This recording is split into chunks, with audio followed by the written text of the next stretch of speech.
Hello, my name is Michael Head, and this is the DFTW podcast. I am so honored that you would take time to listen to this podcast. I believe that this episode is going to help you grow both mentally, spiritually, and physically. If I can do anything for you as you're listening to this, you need to reach out. You can see all my information in the description. And thanks again for listening. I want to talk about setting boundaries. And this is not like something that I'm like awesome at. This is something that I am actually growing in, and I'm learning and I'm understanding. But I wish that I would have known more about it so long ago. I wish that I would have realized that setting boundaries is a way that freedom can come into your life. And I think for me, with some of the trauma and the abuse that I went through as a child, and how it just all showed up when I was 38 years old, I kind of felt like setting boundaries is I can't do that, or maybe setting boundaries was pushing people away, or was going to hurt people, or I was putting up these boundaries so that, I don't know, just this subconscious thinking about setting boundaries. And so today I want to hopefully help as we can talk about setting boundaries. So first thing is, what in the world is a boundary? Like, you hear people like, okay, you got to set boundaries. We need to set a boundary. I'm setting a boundary. Okay, well, what is a boundary? And a boundary, it's like an invisible line that defines what you are comfortable with and how you expect to be treated by others. So it's a line that is there, that is going to define what you are comfortable with and how you expect to be treated by others. It's a way that you can communicate your needs and limits in all the different areas of your life, such as your time, your energy, your emotions, and even your personal space. Like, hey, boundary. I don't know. Like you, I'm not sure, but let me know. Like, I can't stand. Like, if you were to come up to me right now and touch my face, dude, that just like sets it. It's just the thing. Don't touch my face. And if whoever you are, if you were to show up right now and just like touch, like that is just not a good thing. So I have a boundary. Like, if you come to touch my face, I'm gonna slap your hand. Okay, don't. We're gonna set that boundary real quick. Okay, don't touch my face. But you've got to set these boundaries. And here's why we set boundaries. Why do we need to set boundaries? Here's three reasons why I encourage you that we need to set boundaries, and why it is so beneficial to do it. The first thing is, it prevents burnout and overwhelm. And when you can set these up, man, it's going to help you, maybe at work, maybe with your spouse, maybe with family, maybe with friends. As you know that you have set up boundaries, you know that you don't have to worry about, like, oh gosh, I'm going to see this person and they're going to blah, blah, blah, blah, blah. I remember what I was talking about with the client, is that she was questioning, like, who are these boundaries for? A lot of times we think the boundaries is to keep people out, right? Like, stay away.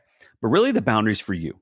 The boundary is for you to be able to rest, to be able to know that you have set these, and to be able to know, like, I've set these and I'm taking care of myself, and this is what I'm doing for myself. And so that is why you set boundaries.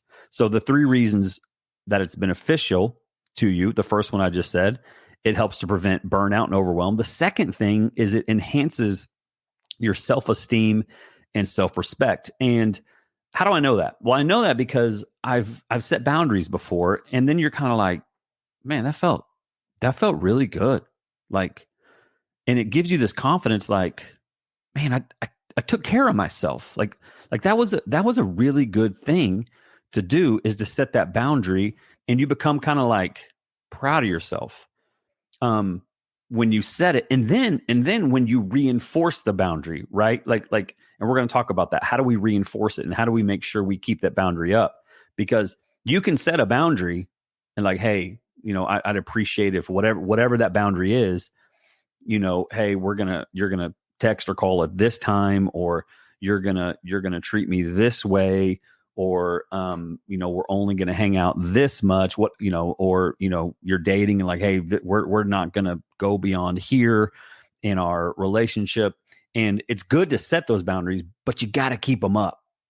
if you set the boundary and then you kind of like, you let them down, man, you're missing it. You've got to enforce the boundary, because if you're somebody who sets boundaries, like you're just like, like you say a lot of things and you have a lot of words and you just kind of talk a lot and you really have no idea what you're saying. And you may tell the same story a billion times, the same thing all the time. And you just kind of keep saying that.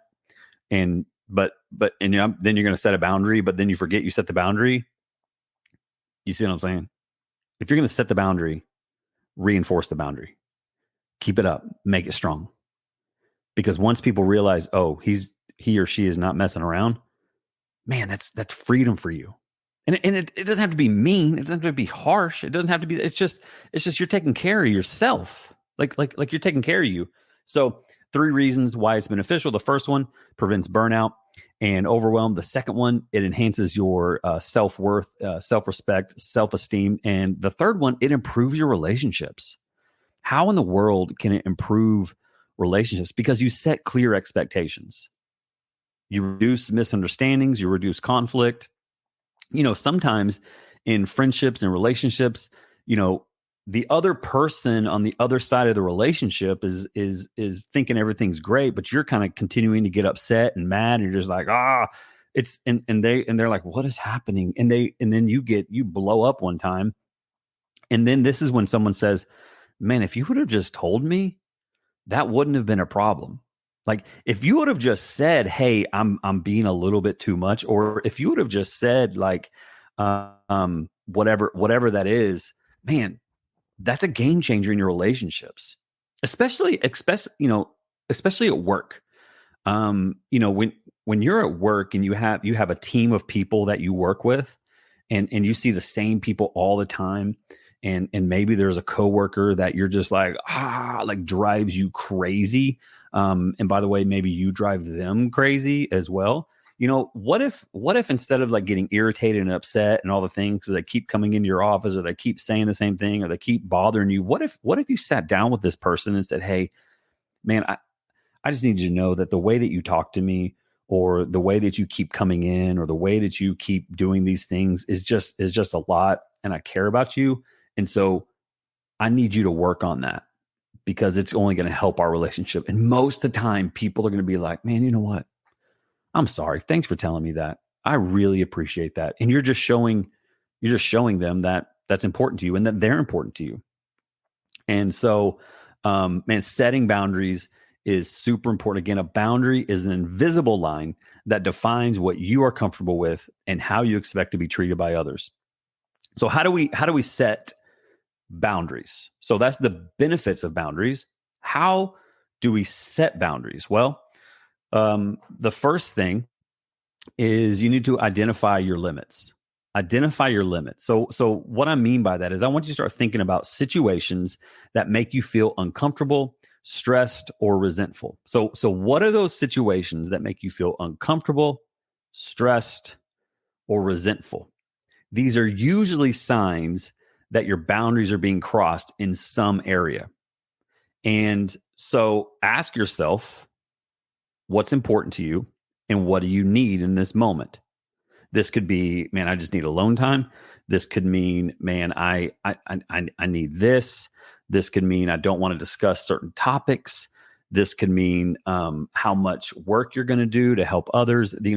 There's all sorts of ways, but you need to look at your limits. When you can, if I was working with you as a client, and this is a process that I do with my clients, I would say to them, here's what I want you to do. I want you to visualize the moment when you got upset, the moment when you were irritated.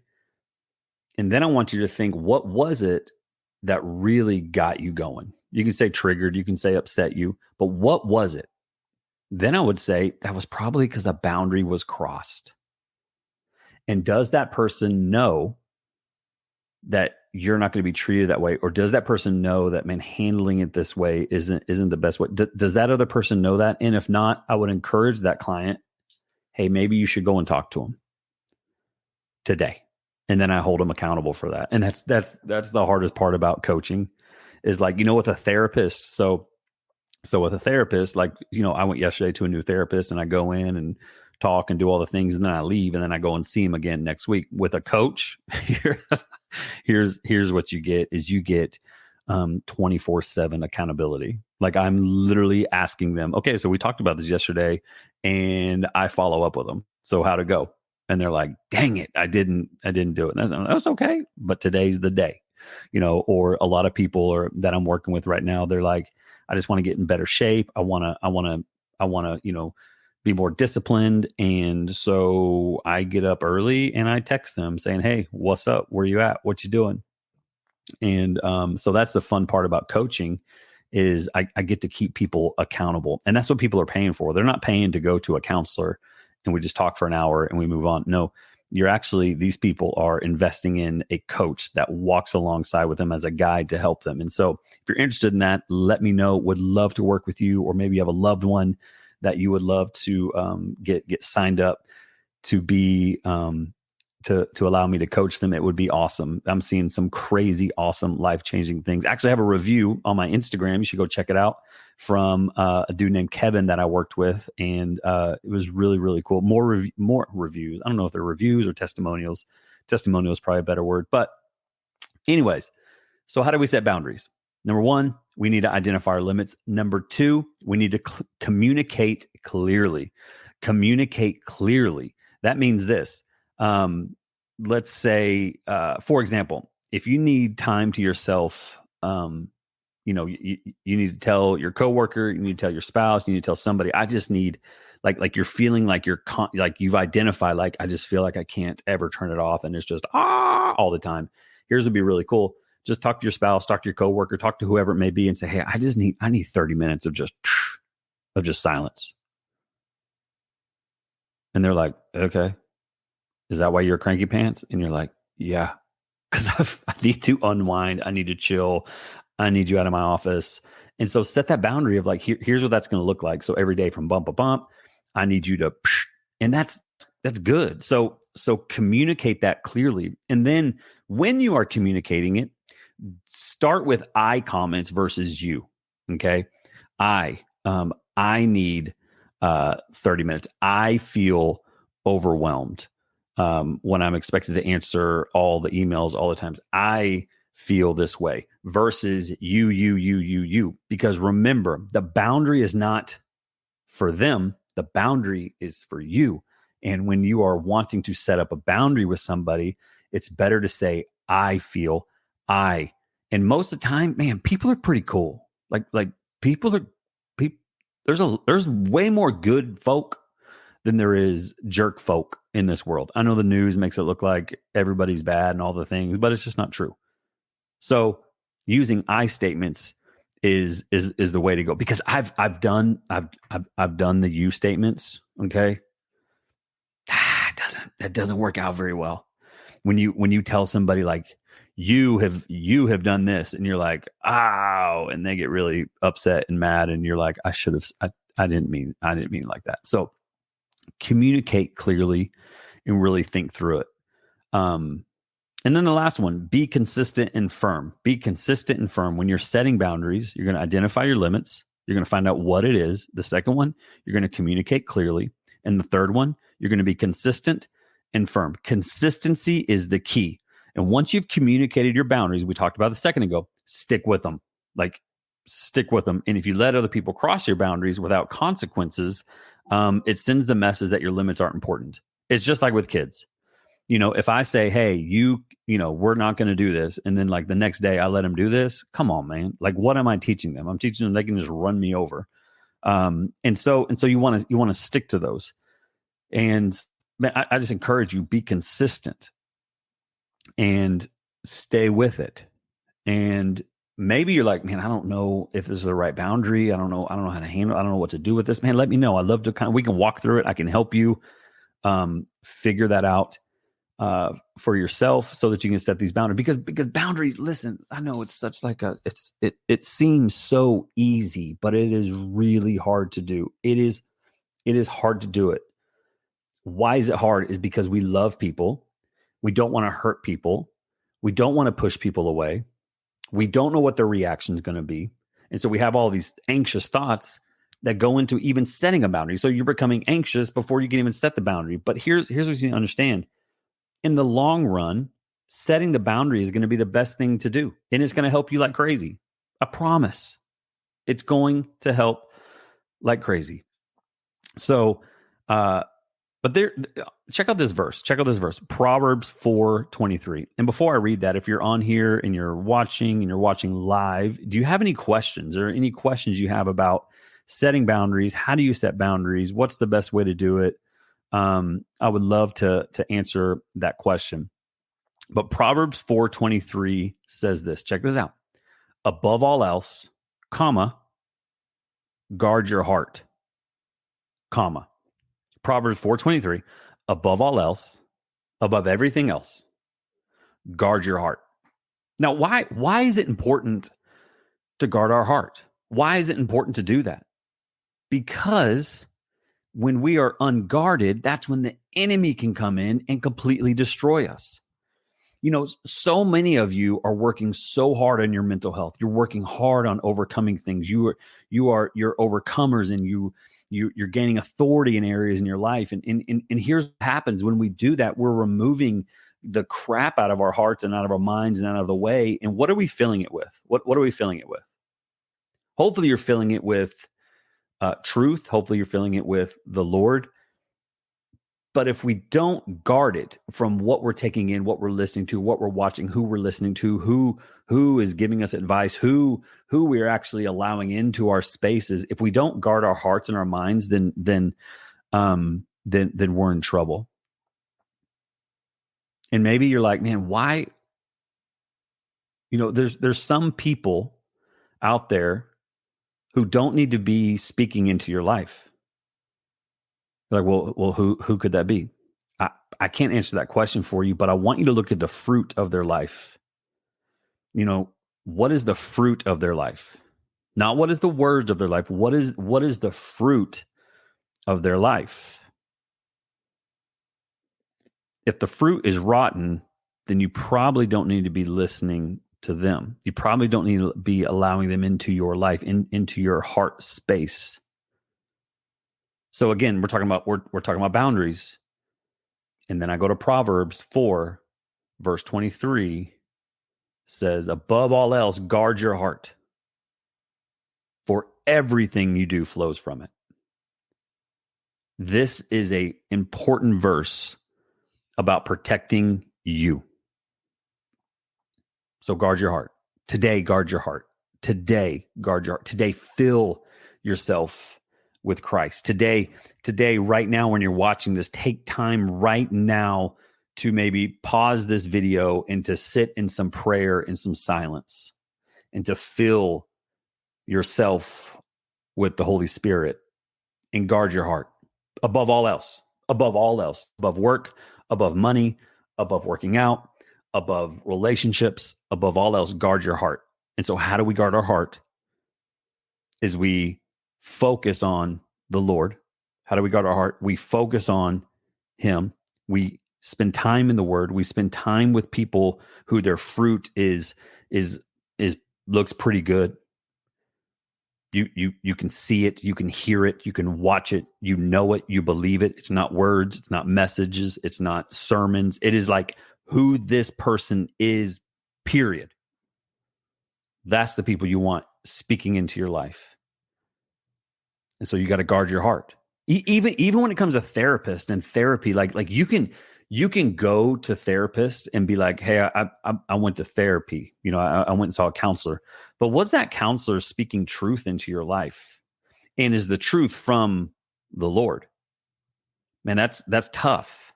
So when I go to a therapist, again, I went to a new therapist yesterday. One of my biggest questions is, and I asked, because I actually did an interview. I interviewed the therapist before I even went in and met with her. And I asked, so are you a Christian? Yes. And which I like, but I also don't want them to be like the super spiritual Christian who like, man, we're going to open the Bible and we're going to, I don't really love that when it comes to therapy. But this person was giving me truth and I loved it. And so we got to watch out who we allow into our spaces and who we allow into our influence, because we got to guard our heart.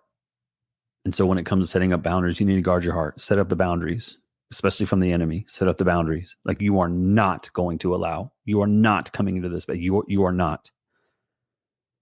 Above all else, guard your heart, for everything flows from it. Proverbs 4:23. Thank you so much for listening today.